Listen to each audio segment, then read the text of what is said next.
When the Third Reich collapsed, it was not only the end of a war, another one began. A silent, devastating war that fell upon the German people like an unrelenting shadow. With the advance of the Red Army from the east, entire towns were wiped out. Streets ran red with blood, houses filled with screams, and revenge became the currency of the day. Systematic abuse, mass executions, looting. What had once been homeland was now punishment. In the West, millions were expelled from their lands, families torn apart, entire communities cast onto roads with no destination. Hunger and despair spared neither age nor innocence. Captured German soldiers endured their own hell. Behind the bars of Soviet camps in Siberia, winter was their jailer, cold, their executioner, forced labor, their only certainty. Very few returned, and those who did found nothing. Houses destroyed, wives gone, children they didn't know, a country that did not expect them, a people who preferred to forget. What became of Germany after the defeat? What happened in those ruins where history prefers not to look? This is the other side of the end of the war, the one that still hurts, the one almost no one dares to tell. Welcome to Wartime Archive. The collapse of the Reich and the fall of Berlin. At the beginning of 1945, while the British and Americans focused on liberating France, Soviet forces advanced relentlessly from the east, closing the encirclement around Berlin. In the Führer's underground bunker, Nazi strategists came and went, overwhelmed by a slaughter they could not stop. Entire German cities had surrendered after incessant bombings, and both Hitler and his inner circle began to accept the inevitable. The dream of the Eternal Reich was over. Berlin, the symbol of Nazi power, became the final battlefield. Hitler, increasingly detached from reality, withdrew completely into his bunker. There, Joseph Goebbels, his propaganda minister, fed him false reports of imaginary victories, even as the roar of Soviet artillery drew dangerously close. Meanwhile, the German people endured the collapse of the nation. Food, water, and electricity were scarce. Cities lay in ruins, and thousands of civilians sought refuge in basements or fled to the countryside. The Gauleiters, regional leaders of the Nazi Party, refused to accept defeat. They clung to power by using increasingly brutal measures against those who showed doubt or tried to desert. The disintegration of leadership was imminent. On April 23rd, Hermann Göring sent Hitler a telegram asking to assume control of the regime. The response was furious. He accused Göring of treason.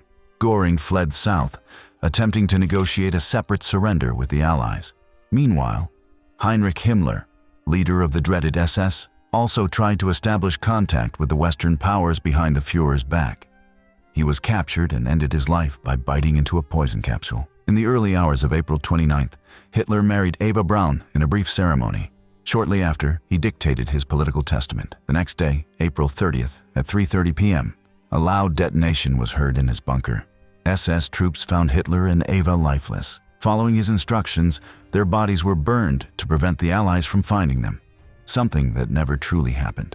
News of his death plunged Germany into an even deeper spiral of chaos. On May 1st, Joseph Goebbels and his wife Magda poisoned their 6 children before taking their own lives. 2 days later, Soviet troops raised the red flag over the Reichstag in the heart of Berlin, symbolizing the final collapse of the Third Reich. Although fighting continued for a few more days in other regions, on May 7th, Karl Donitz, appointed by Hitler as his successor, signed Germany's unconditional surrender to the Allies. This officially ended the war in Europe. But the end of the conflict did not mean an immediate return to normalcy. A race against time began to locate and prosecute the main figures of the Nazi regime. Some, like Martin Bormann, Himmler, and Robert Ley, chose suicide over facing justice. Others tried to disappear or surrendered, hoping for leniency. Göring, for instance, was arrested after voluntarily turning himself in to the Americans, which spared him from falling into Soviet hands. Since January 1945, the Red Army had been pushing German forces westward. They liberated Poland, crossed the Oder River, and on January 27th entered Auschwitz, exposing to the world the horrors of the extermination camps. From then until May 7th, the Soviets continued their offensive. facing desperate resistance. It was a brutal campaign, marked by atrocities and extreme fighting, leaving an indelible scar on the history of the 20th century. The tragedy of the innocent. Towards the end of the war, German cities and towns were populated almost exclusively by women, children, and the elderly. Most of the men were either at the front or had died in combat. When street fighting broke out in Berlin in April 1945, it is estimated that 1.5 million women and girls lived in the city. Many had lost their homes due to constant Soviet bombings and their husbands at the front. The shortage of water, food, and basic services was critical. To make matters worse, after the entry of the Red Army, systematic abuses were documented, events that still generate debate among historians today. During the week between April 24th and May 5th, when Soviet forces surrounded Berlin and crushed the last pockets of Nazi resistance, civilian suffering reached extreme levels. The Battle of Berlin was brutal, not only because it was the regime's last stronghold, but because of how it unfolded. Hand-to-hand combat, improvised units, and chaotic defense. Elite divisions did not participate. Instead, exhausted reserves, Volkssturm troops made up of elderly men and teenage members of the Hitler Youth, and even inexperienced young girls took part. These poorly equipped and poorly trained forces had to face Soviet soldiers hardened by years of war, determined to end the conflict. It is estimated that over 900,000 people died during the Battle of Berlin, including civilians, German soldiers, and Allied troops, mainly Soviet and Polish forces. Meanwhile, in eastern Germany, the city of Dresden experienced one of the most devastating bombings of the conflict. Until 1945, it had remained relatively safe, but everything changed on February 13th and 14, when approximately 2,000 British and American aircraft dropped nearly 4,000 tons of explosives and incendiaries on the city. The attack triggered a firestorm that destroyed entire neighborhoods. It is estimated that 25,000 people died, many burned alive or trapped in shelters that turned into ovens.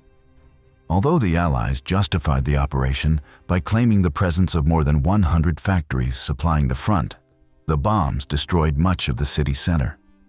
The first attack, carried out by 240 British Lancaster bombers, faced no air or anti-aircraft opposition. The RAF took advantage of clear weather to perform low-altitude bombings with pinpoint accuracy. In just 15 minutes, they dropped 880 tons of bombs on central Dresden. The explosions generated shockwaves and opened craters in the streets. Incendiary bombs, falling on rooftops, ignited hundreds of fires that merged into a single storm of flames. The sandstone brick structures and the dryness of the environment fueled the disaster. The city's 1,000 firefighters were quickly overwhelmed. 2.5 hours later, 550 additional bombers repeated the attack, intensifying the inferno. The following day, Ash Wednesday, more than 300 B-17 bombers from the U.S. 8th Air Force joined the offensive. Smoke columns, visible at 15,000 feet, hampered bombing runs, and several residential areas were hit by mistake.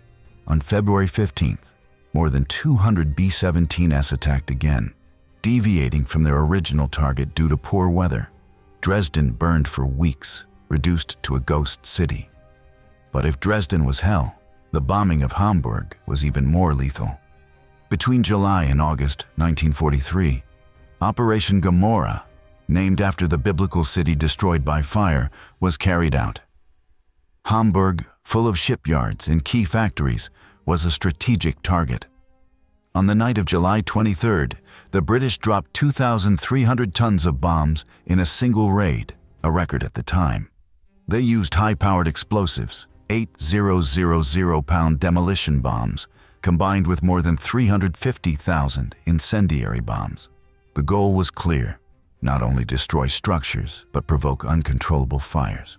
The strategy proved lethally effective. The bombs shattered windows, collapsed buildings, and cut off electricity and water to thousands of civilians. Fires spread by incendiaries, combined with delayed action fuses from demolition bombs, prevented firefighters from responding. Only 12 bombers were shot down in that first attack. while tens of thousands lay dead or wounded on the ground. The devastation was so great that the number of victims was estimated between 60,000 and 100,000, 4 times more than in Dresden. The war ended for Hamburg on May 3rd. That day, local radio announced that British troops would peacefully enter the city. A general curfew was imposed, and only essential workers in electricity, gas, and water were allowed to circulate. By then, the city was in ruins. What followed was the arduous task of rebuilding among rubble, ashes, and the indelible memories of a war that had reached unprecedented levels of destruction. The price of vengeance. One of the first groups of German civilians to face the consequences of the Reich's collapse were those living outside Germany's borders. During the war, Hitler had pursued a policy of colonization, displacing entire populations in countries such as Poland, Latvia, and France to settle them with German families considered racially pure. Meanwhile, the original inhabitants were sent to concentration camps or reduced to forced labor. According to Nazi logic, this was meant to improve the race in these so-called backward territories. But when Allied troops began liberating these territories, the situation changed radically. In Poland, for example, the brutality of the German occupation had resulted in between 5 and 6 million deaths. This fueled a wave of reprisals by the new communist authorities, who began expelling the German population located west of the Bober River. Although the Allies proposed an orderly transfer of ethnic Germans to their country of origin, in practice, this legitimized massive and often violent expulsions. By mid-1945, the Potsdam Conference sealed the fate of millions of Germans living in Central and Eastern Europe. Those who had not fled before the advance of the Red Army were forced to leave, or worse, killed. Many lost their property and were stripped of everything within hours. In regions such as Poland, Hungary, and Czechoslovakia, Germans were subject to looting, forced expulsions, and summary punishments. The desire for revenge against those who had represented the Nazi oppressor weighed heavily. Reports of abuse and violence by Soviet soldiers also multiplied. Crimes committed against German civilians were ignored or even tolerated by the Red Army's command. Memories of massacres like Nemmersdorf were exploited by Nazi propaganda to fuel fear among civilians. Meanwhile, German authorities delayed organizing evacuations, fearing that those who fled would be seen as traitors for not resisting to the end. From 1944 onward, a desperate exodus began. Entire families, elderly people, women, and children fled under extreme conditions, pushing carts along snowy roads in the middle of winter. Many were overtaken by the Soviet advance and brutally attacked. Reports include bombings of refugee caravans, low-altitude airstrikes, and even cases of people crushed by tanks. Estimates suggest around 120,000 civilians died during these evacuations, mainly from cold, hunger, or bombings. One of the greatest tragedies occurred in January 1945, when a Soviet submarine sank a ship carrying around 9,000 people fleeing East Prussia. There were no survivors, marking the largest loss of human life in the sinking of a single vessel in history. After the cessation of hostilities, many attempted to return to their homes. By June 1945, nearly 400,000 people had crossed back over the Oder and Neisse rivers before the new communist authorities sealed the borders. Another 800,000 entered Silesia through Czechoslovakia. Following the terms of the Potsdam Agreement, by the end of 1945, more than 4.5 million Germans were under Allied control. Between 1946 and 1950, another 4.5 million were transferred to the new Germany in massive convoys from Poland, Hungary, and Czechoslovakia. In addition, more than 2,600,000 prisoners of war were counted who, once released, were also classified as expelled. The brutality of the Red Army against Germans cannot be understood without going back to 1941. The German invasion of the Soviet Union, known as Operation Barbarossa, broke the non-aggression pact signed in 1939 and completely took Stalin by surprise. Hitler's soldiers entered with extermination orders. They were to annihilate all Bolsheviks and eliminate any trace of Slavic resistance. Unlike the Western Front, the war in the East was total. The The scorched earth policy that accompanied the German retreat left entire villages destroyed and sowed hatred among the Soviets. The massacres perpetrated by the Wehrmacht were etched into Russia's collective memory. When the Red Army counterattacked, it did so with equal ferocity, driven by desperation, accumulated suffering, and a burning desire for revenge. The Eastern Campaign was merciless. The relentless winter, partisan attacks, supply shortages, and logistical collapse caused thousands of German soldiers to die from freezing, starvation, or ambush. Yet, the fate of those taken prisoner was even worse. The Soviets did not see them as combatants, but as executioners. Many were executed immediately or sent to camps where cold, forced labor, and squalor slowly killed them. Of the nearly 990,000 German soldiers captured at the Battle of Stalingrad, barely 5,000 made it back home. The overwhelming majority perished in captivity. Brutality was not only accepted, but encouraged. Eliminating the fascist invaders was considered a patriotic duty. Stalin even authorized the formation of destruction battalions to punish anyone who collaborated with the Germans. These squads razed villages, set fire to public buildings, and summarily executed suspects. The Soviet secret police was also responsible for thousands of deaths. Prisoners were ordered to march for kilometers across snowy steppes without food or shelter. In Ukraine and Belarus alone, more than 60,000 people were forced to evacuate on foot. Soviet records list nearly 10,000 executions in prisons, over 1,000 during evacuations, and many more under various circumstances. Over time, the Red Army tried to limit the execution of prisoners, recognizing they could be useful as sources of intelligence. In practice, however, Haas's summary executions continued. Many prisoners were killed with bayonets or strangled, and officers, instead of stopping it, merely ensured that weapons and belongings were registered as confiscated. The fury of the Soviet soldiers was uncontrollable. To them, every German soldier was a living reminder of the pain they had endured. In this context, the actions of the Red Army left an indelible mark. While some were driven by a legitimate thirst for justice, many turned into acts of barbarism. And so, in the chaos of war's end, the line between justice and vengeance was forever blurred. The vengeance of the East.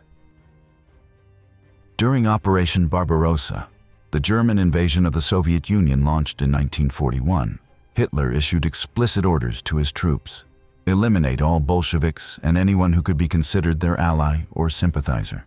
For the Wehrmacht, the directive was clear: Slavic peoples were to be eradicated. This was not a conventional war. It was a war of extermination, entirely different from Germany's conduct on the Western Front, where, for example, the French were treated with greater moderation. As German troops withdrew from the Eastern Front, they also carried out scorched earth orders, destroying entire villages, burning cities, and leaving only ruins behind. The consequences of this brutality left an indelible mark on the Red Army's collective memory. For many Soviet soldiers, no grand propaganda campaign was needed to hate the Germans. It was enough to remember the destruction of their homes, the loss of their families, and the suffering caused by the Nazi occupation. More than 27 million Soviets died during the war. Fueled by this pain, Soviet youth responded to Stalin's call with relentless determination, intent on taking Berlin and avenging what they saw as a historic injustice. During their advance toward the German capital, Soviet troops crossed the devastated landscapes of East Prussia, a region still bearing the scars of Germany's destructive frenzy. Driven by vengeance and sustained by the supplies abandoned by retreating Germans, Soviet soldiers marched resolutely, often accompanied by freed prisoners of war. Once in Berlin, they faced desperate resistance: teenagers, elderly men, and ordinary citizens with no military training. Joseph Goebbels had urged the city's inhabitants to fight house by house, street by street. Many heeded the call and died in the attempt. In October 1944, Soviet troops crossed the Reich's borders for the first time.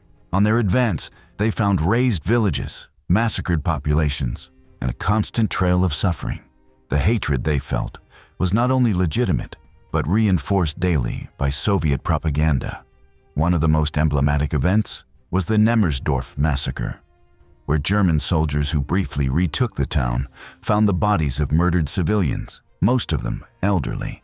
Goebbels exploited the event as a symbol of Soviet barbarity, publishing images in the press to spread fear among the German population ahead of the impending invasion. Although the German army managed to temporarily regain control of Nemmersdorf, reserves were insufficient to stop the next major Soviet offensive, launched on January 12, 1945. In just 3 weeks, the Soviets liberated much of German-occupied Poland and pushed into eastern Germany.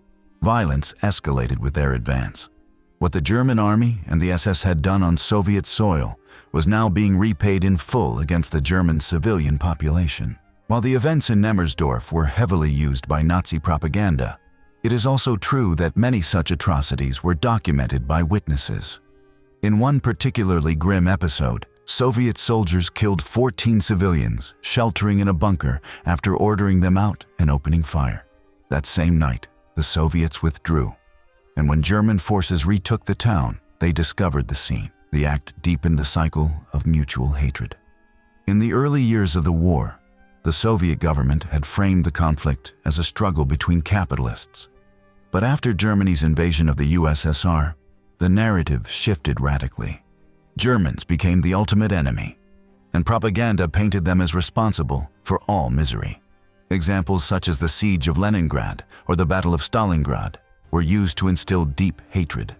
In this way, the war crimes committed by Soviet soldiers against German civilians were, for many, a form of poetic justice. But they also showed that the brutality of war had erased any remaining sense of humanity. The final judgment and the Soviet reprisal.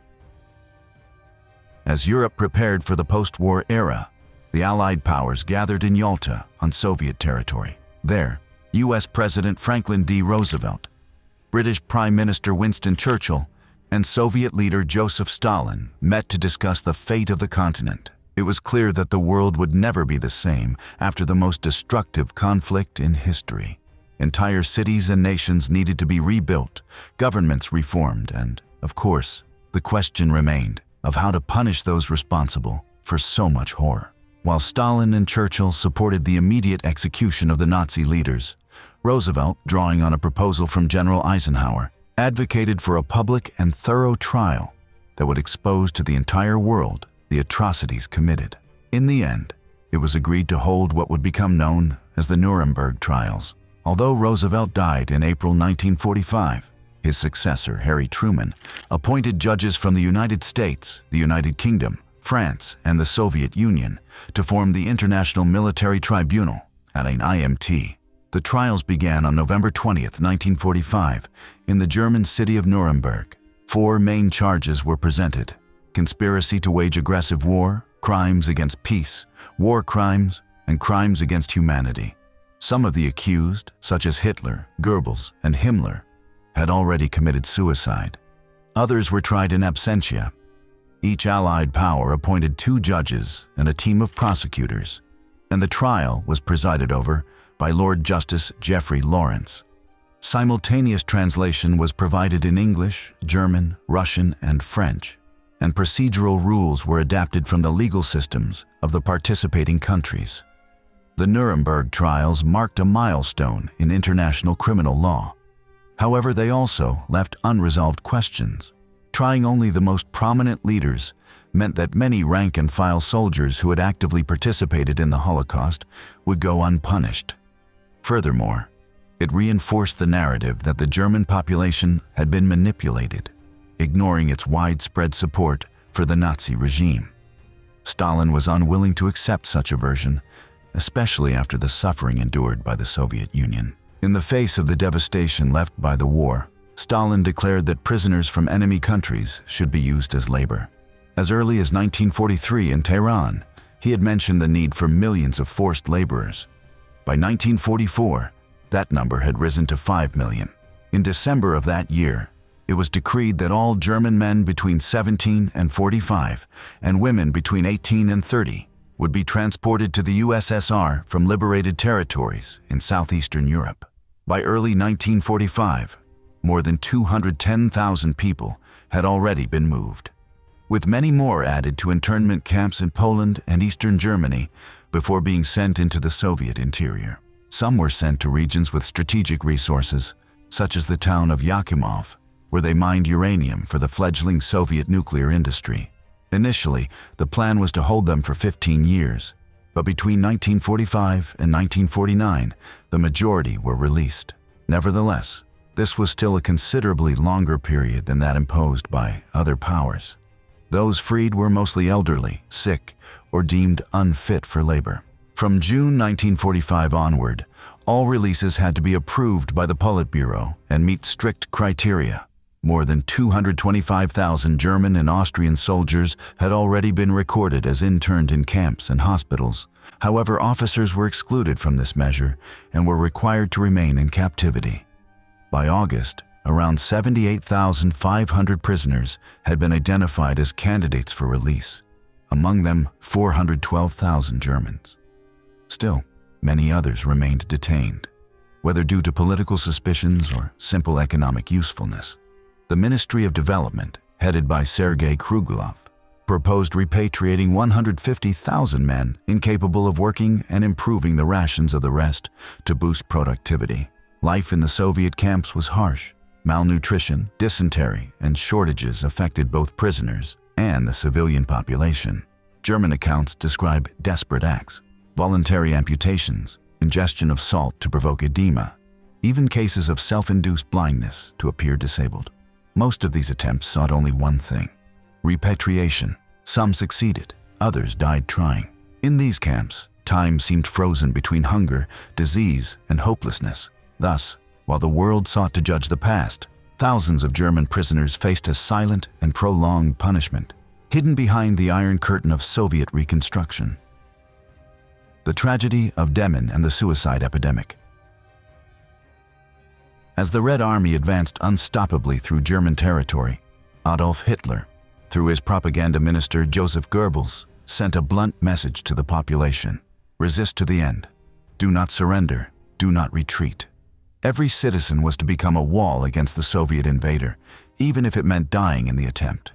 This desperate order had tragic consequences for the civilian population, and one of the most painful examples was the Pomeranian city of Demmin, where disaster was not caused by the enemy, but by the cowardice of its own leaders. In late April 1945, as Soviet troops approached, Nazi Party officials and local government leaders in Demmin were the first to flee, abandoning the very citizens to whom they had previously demanded unconditional resistance. Wehrmacht units stationed in the area also deserted after pledging loyalty to Hitler and swearing they would prefer a heroic fall to surrender. In their retreat, they destroyed the bridges over the Peene, Trebel, and Tolens rivers, leaving the population completely cut off. Hundreds of residents and refugees were trapped with no possibility of escape. Fear was palpable. The population had heard of the horrors committed by German forces in the Soviet Union and now awaited reprisals. April 30th, 1945, the same day Hitler took his life in his Berlin bunker, dawned as a clear spring day. The thunder of artillery grew louder, and the sound of tanks approached quickly. Citizens sought refuge in basements. Many women tried to disfigure their appearance to avoid attracting the soldiers' attention. Some hung white sheets as a sign of surrender, but it was useless. Before noon, 2 Soviet armored brigades reached the outskirts of Demmin. The destroyed bridges slowed their advance, but by afternoon the city was under their control. 21 people had already taken their lives before the first Soviet soldiers set foot in the town. What followed was a nightmare. Military vehicles filled the streets, and the city turned into a chaotic encampment. Many soldiers, temporarily halted in their advance, took the opportunity to loot, drink, and commit acts of violence. That night, fires broke out, destroying the city's historic center, whose old wooden and mortar buildings fed the flames. Yet the material destruction was not the worst. Hundreds of women and girls were assaulted, homes looted, and civilians murdered. This wave of terror triggered an extreme reaction, a collective suicide of proportions never before seen in Germany. Panic gripped the population. Entire families chose to end their lives rather than face what they believed was inevitable. The victims spanned all social classes, ages, and origins. Cases were recorded of babies, children, youths, the elderly, refugees from East and West Prussia, and local citizens. Some used weapons, others poison, blades, or ropes. The most common method was drowning. Mothers tied stones to themselves and their children and waded into the Peene River. Weeks later, bodies were still being found in its waters. Records show at least 612 documented suicides, though other estimates put the number between 700 and 1,000 victims. This unprecedented event turned Demmin into a symbol of the German people's despair in the final days of the war. But it was not an isolated case. In many other German towns, similar scenes were repeated. The end of the Third Reich left a legacy of ruin, grief, and a wave of self-inflicted deaths that can, without exaggeration, be described as a nationwide epidemic of collective suicides. The shadow of defeat. The so-called Thousand-Year Reich collapsed catastrophically between late 1944 and mid-1945. But with the fall of the Third Reich, Germany's ordeal did not end. In addition to losing all conquered territories, it also ceded regions that had historically been part of its geography, such as the Sudetenland, the Saar, and other key areas. In total, the country lost a quarter of its pre-war territory due to de facto annexations carried out by the Allied powers. To this were added the war reparations demanded by the United Kingdom, France, and the Soviet Union. Impoverished, with its industry destroyed and lacking the resources to sustain itself, Germany faced an overwhelming challenge. In response, the Allies decided to reorganize the country from the ground up, dividing it into occupation zones under British, American, Soviet, and French control. Even Berlin, the symbol of defeat, was split into 4 sectors, each under the authority of one of the victorious powers. From April 1945 to July 1947, U.S. policy was clear: to provide no significant aid to the Germans, except to prevent them from dying of starvation. Shortly after the war's end, an industrial disarmament campaign was launched with the aim of preventing Germany from ever starting another war. In 1946, the first industrial plan was signed, requiring the elimination of 100 factories and the reduction of heavy industry to half its 1938 level. This plunged the population into dependence on costly imports and drastically reduced their quality of life. The Allied occupation lasted until 1948. In May 1949, the Federal Republic of Germany, FRG, was founded in the West, while in October the German Democratic Republic, GDR, was proclaimed in the East. The two nations followed divergent paths. The FRG embraced the capitalist model and aligned with the United States, the United Kingdom, and France, while the GDR came under a communist regime and the influence of Moscow. For a decade, Hitler had cultivated an illusion of unstoppable greatness. From 1933 to 1943, Nazi Germany projected itself as an indomitable power.